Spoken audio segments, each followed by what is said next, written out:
अंतर्राष्ट्रीय संबंध। चीन द्वारा बांग्लादेश को टैरिफ छूट की घोषणा। टैक्स सामान्य अध्ययन, द्विपक्षीय समूह और समझौते। प्रीलिम्स के लिए एशिया प्रशांत व्यापार समझौता। मिन्स के लिए चीन द्वारा बांग्लादेश को दी गई टैरिफ छूट का भारत के आर्थिक हितों पर प्रभाव। चर्चा में क्यों? हाल ही में दक्षिण एशिया में आर्थिक कूटनीतिक संबंधों के चलते चीन द्वारा बांग्लादेश से चीन में निर्यात होने वाले सामान पर 97% टैरिफ छूट देने की घोषणा की गई है। मुख्य बिंदु: बांग्लादेश के विदेश मंत्रालय द्वारा इस बात की जानकारी दी गई है कि मत्स्य और चमड़े के उत्पादों को कवर करने वाली 97% वस्तुओं को चीनी टैरिफ से छूट दी जाएगी।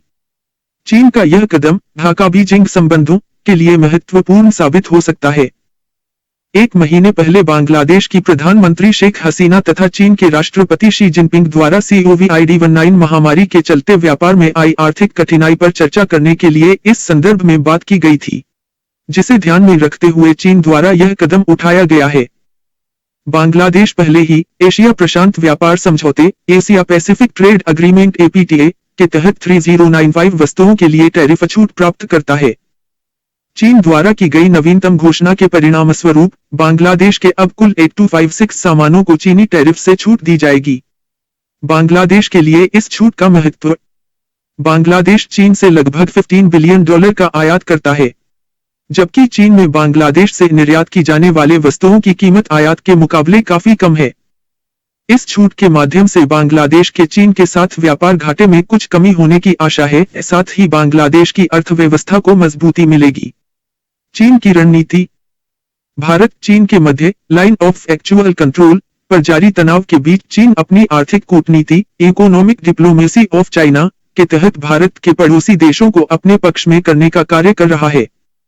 इससे पहले चीन द्वारा श्रीलंका, नेपाल तथा पाकिस्तान के साथ भी यही रणनीति अपनाई जा चुकी है। अब चीन का रुख बांग्लादेश की तरफ है। इसी कड़ी में चीन ने बांग्लादेश से निर्यात की जाने वाली 97% वस्तुओं को टैक्स से छूट देने की घोषणा की है। भारत की रणनीति: एक तरफ जहां चीन द्वारा भारत को सामरिक एवं आर्थिक मोर्चे पर गिरने की रणनीति बनाई जा रही है, तो भारत भी इसका जवाब दे रहा है। भारत द्वारा अब चीन से आयातित वस्तुओं पर अंकुश लगाने के उद्देश्य से जल्द ही ई-कॉमर्स नीति घोषित करने की तैयारी कर ली गई है। इस नीति के तहत कंपनियों के लिए यह स्पष्ट करना अनिवार्य होगा कि उनके द्वारा बेची जा रही वस्तुओं को भारत में उत्पादित किया गया है या नहीं। दूसरी तरफ भारत द्वारा चीन समेत भारत की सीमा से लगे किसी भी देश से पेंशन कोष में विदेशी निवेश पर प्रतिबंध लगाने का भी प्रस्ताव पेश किया है। पेंशन कोष नियामक एवं विकास प्राधिकरण pension fund regulatory and development authority PFRDA के नियमन के तहत पेंशन कोष में स्वत मार्ग से 49% विदेशी निवेश की अनुमति है। इस प्रस्ताव के तहत चीन समेत भारत की सीमा से लगने वाले किसी भी देश की किसी भी निवेश इकाई या व्यक्ति को निवेश के लिए सरकार की मंजूरी की जरूरत होगी। आगे की राह: भारत की विदेश नीति पंचशील सिद्धांत पर आधारित है। इस सिद्धांत को ध्यान में रखते हुए ही वर्ष 1954 में नेहरू और जोऊ एनलाई ZHOUENLAI द्वारा हिंदी चीनी भाई भाई के नारे के साथ पंचशील सिद्धांत पर हस्ताक्षर किए गए थे, ताकि क्षेत्र में शांति स्थापित करने के लिए कार्य योजना तैयार की जा सके। वर्ष 2019 में भारत तथा चीन के बीच होने वाले व्यापार की मात्रा $92.68 बिलियन रही। भारत में औद्योगिक पार्कों, ई-कॉमर्स तथा अन्य क्षेत्रों में 1000 से अधिक चीनी कंपनियों द्वारा निवेश किया हुआ है। भारतीय की भी लगभग 2/3 से अधिक कंपनियां चीन के बाजार में सक्रिय हैं। 2.7 बिलियन से अधिक लोगों के संयुक्त बाजार तथा दुनिया के 20% के सकल घरेलू उत्पाद के साथ भारत और चीन के लिए आर्थिक एवं व्यापारिक सहयोग के क्षेत्र में व्यापक संभावनाएं विद्यमान हैं।